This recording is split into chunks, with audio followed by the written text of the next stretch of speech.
तो चलिए जब सबसे पहले इस पहले प्रश्न को ही देखते हैं।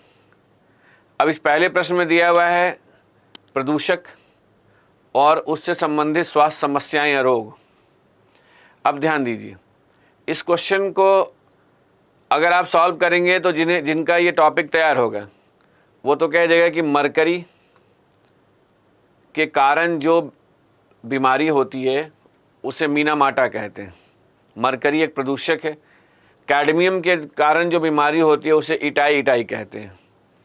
आर्सेनिक के कारण त्वचा कैंसर की समस्या हो सकती है। कॉटन डस्ट के कारण बाइसिनोसिस की समस्या हो सकती है। अब ध्यान दीजिए, यह जो आपके सामने ऑप्शन दिए गए हैं तो कोई व्यक्ति इसे एक फैक्चुअल क्वेश्चन मानकर अगर जानता रहेगा तो कहेगा कि इसमें तो चारों सही है, ठीक है।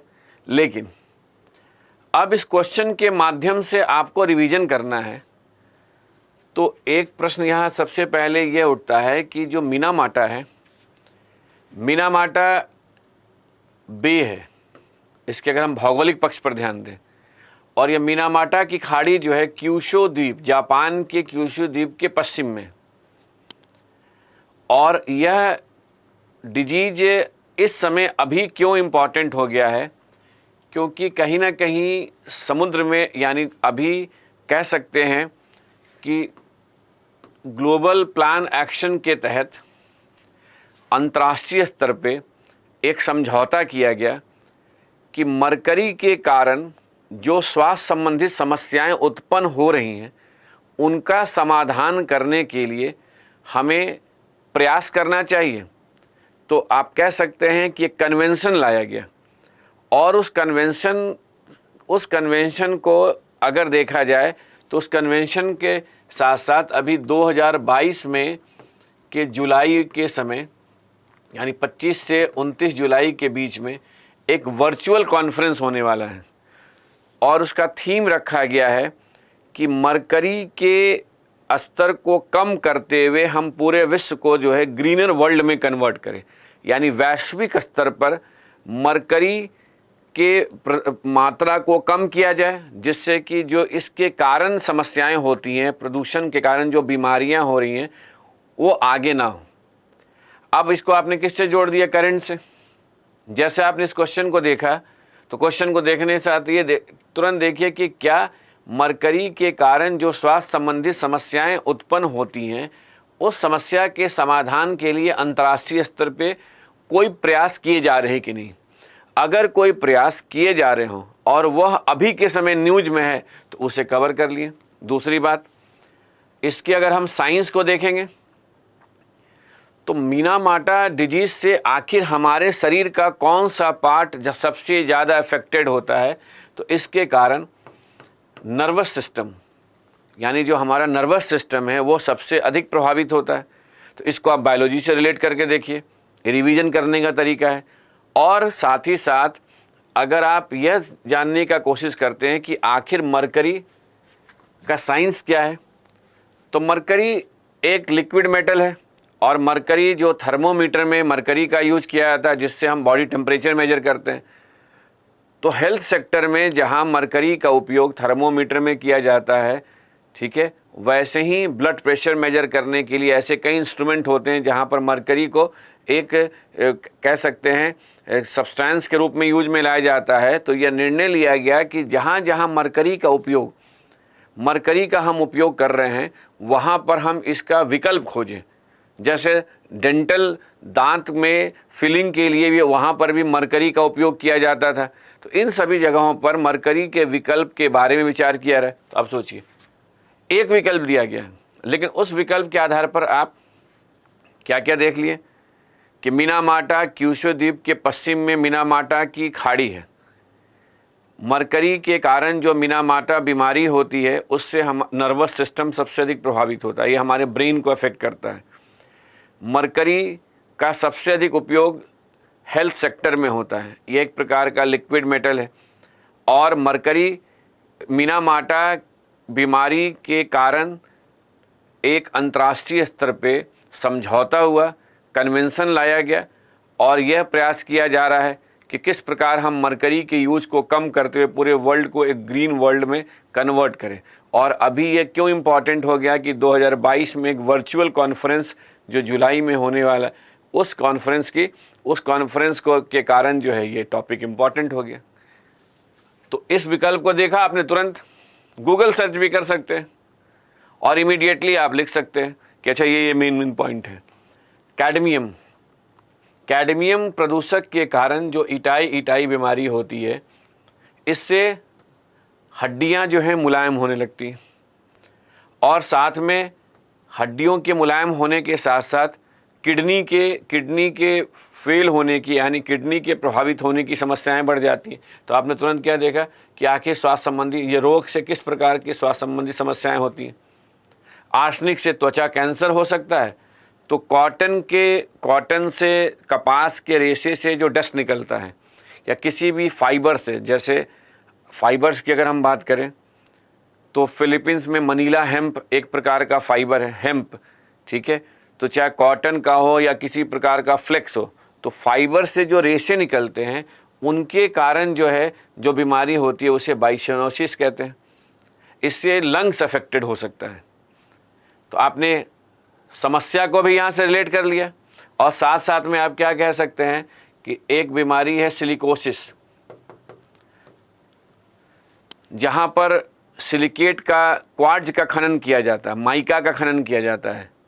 वहाँ पर सिलिका के बाहर निकलने कारण, सिलिका के कणों के बाहर आने कारण ये हमारे लंग्स में प्रवेश करता है और लंबे समय के अवधि में ये हमारे कहीं ना कहीं लंग्स को अफेक्ट कर देता है और इस बीमारी को कहते हैं सिलिकोसिस।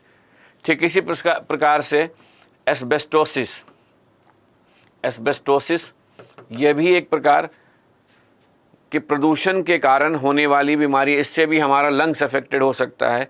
अब सिलिकोसिस और एस्बेस्टोसिस कब न्यूज़ में आया? जब झारखंड के कोडरमा रीजन में सिलिका का खनन किए जाने के कारण जो वहाँ कार्य करने वाले श्रमिक थे, जो वहाँ रहने वाले जनजातीय समुदाय थे, उनके स्वास्थ्य प्रभावित होने लगे। तो कहा गया कि भाई इस प्रकार के खनन कार्यों पर हमें प्रतिबंध लगाना चाहिए और सिलिका के कारण जो स्वास्थ्य संबंधी समस्याएं उत्पन्न हो रही हैं उनके समाधान के लिए हमें सही दिशा में प्रयास करना चाहिए। तो देखिए, एक प्रश्न था, इस प्रश्न को सॉल्व कर रहे हैं तो हमें अगर इसके बारे में जानकारी है तो हम इसे करेक्ट कर दिए, और अगर इस प्रश्न का से संबंधित तथ्यों को नहीं जानते हैं तो हम सॉल्यूशन में जाकर इसके बारे में पढ़ लेंगे, अच्छा इसके कारण ये बीमारी होती है। लेकिन थोड़ा सा समय देते हैं और हमें ये समझ में आ गया कि इस प्रकार के प्रश्न पूछे जा सकते हैं कि प्रदूषक कौन कौन से हैं, उन प्रदूषक के कारण किस प्रकार की बीमारी हो सकती है, उससे कैसी स्वास्थ्य संबंधी समस्याएं उत्पन्न हो सकती हैं। अगर किसी प्रदूषक के कारण स्वास्थ्य संबंधी समस्याएं उत्पन्न हो रही हैं तो क्या इस समस्या के समाधान के लिए अंतर्राष्ट्रीय स्तर पर प्रयास किए जा रहे हैं कि नहीं किए जा रहे। और ऐसे करके साइंस, करंट, इन्वायरमेंट से जुड़ा हुआ तो प्रश्न है ही, और उसके बाद यह इस प्रकार की बीमारी से कौन सा क्षेत्र सबसे प्रभावित हो रहा है उसके ज्योग्राफी को अगर हम देख लेते हैं तो एक इंटीग्रेटेड अप्रोच के साथ हम रिवीजन करते हुए लास्ट मोमेंट पे एक कॉन्फिडेंस लेवल को हाई कर सकते हैं कि चलो एक साथ हम कई सब्जेक्ट को सोच पा रहे हैं। और यही मेरा उद्देश्य है इस डिस्कशन के माध्यम से आपको समझाने का कि कैसे आप इंटरलिंकिंग को डेवलप कर सकते हैं। अगला प्रश्न निकेत से संबंधित है, क्योंकि यहाँ कह रहा है कि निकेत के संदर्भ में स्टेटमेंट पर विचार करते हुए करेक्ट स्टेटमेंट को पहचानना है। आप इस शब्द से परिचित होंगे और इसका अध्ययन करते समय हैबिटेट और निकेत से कंपेयर करना बेहतर होता है, क्योंकि हैबिटेट का संबंध एक ऐसे वातावरण से, एक ऐसे स्थान से जिसके अंतर्गत आने वाले जैविक और अजैविक घटकों को शामिल किया जाता है, और एक ही हैबिटेट में कई सारे निकेत होते हैं। तो जहाँ हैबिटेट एक फिजिकल स्पेस है, वहीं निकेत एक प्रकार का फंक्शनल स्पेस होता है, और उस फंक्शनल स्पेस में यानी एक क्रियात्मक स्थान होता है जिसका संबंध एक ऐसे स्थान से है जहाँ किसी भी प्रजाति के जीव भौतिक रासायनिक अभिक्रिया करके, फिजिकल, केमिकल, बायोलॉजिकल तीनों कह सकते हैं, भौतिक, रासायनिक और जैविक अंतःक्रियाओं के द्वारा अपने अस्तित्व को बनाए रखने में सक्षम होते हैं। यानी कोई भी जीव जब किसी हैबिटेट में अपना नीश क्रिएट कर लेता है, वहाँ के वातावरण के साथ, वहाँ के अन्य जीव जंतुओं के साथ अंतर संबंधित होकर अंतःक्रिया करते हुए अपने भोजन की व्यवस्था कर लेता है, अन्य जीवों के साथ एक बेहतर संबंध स्थापित कर लेता है, तो कहते हैं कि उसने अपना एक नीश क्रिएट कर लिया। यही निकेत है, फंक्शनल स्पेस। अब इसी के आधार पर देखिए, हमें आगे बढ़ स्टेटमेंट को पढ़ना है। यह किसी जीव के आवास तथा कार्य दोनों की जानकारी प्रदान करता है। एकदम सही है, क्योंकि जब हमें किसी भी जीव के नीश के बारे में जानकारी हो जाए, तो जब हम नीश समझ गए तो ये भी क्लियर हो गया, क्योंकि आवास के अंदर ही निकेत होता है। अगर आवास के अंदर निकेत होता है, अगर ये हैबिटेट है और हमें ये जानकारी हो गई कि यह जो है शैवाल का निकेत है,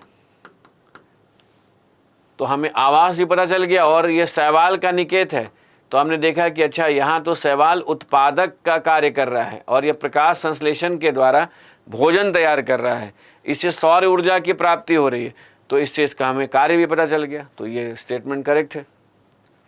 सरसों के पौधे पर एक से अधिक जीव प्रजातियां के निकेत, सरसों के पौधे पर एक से अधिक जीव प्रजातियों के निकेत हो सकते हैं। अब ध्यान दीजिए, मस्टर्ड प्लांट में have niche of more than one species. तो अगर मस्टर्ड प्लांट की बात करें तो यह भी आप जानते होंगे कि किसी भी निकेत में एक ही प्रजाति के जीव रहते हैं। एक से अधिक प्रजातियों के होने पर उनमें प्रतिस्पर्धा होती है और जो प्रजाति अधिक सक्षम होते हैं वो अन्य प्रजातियों को रिप्लेस कर देते हैं। ये निकेत की विशेषता है। यहाँ कह रहा है कि mustard plant may have niche of more than one species.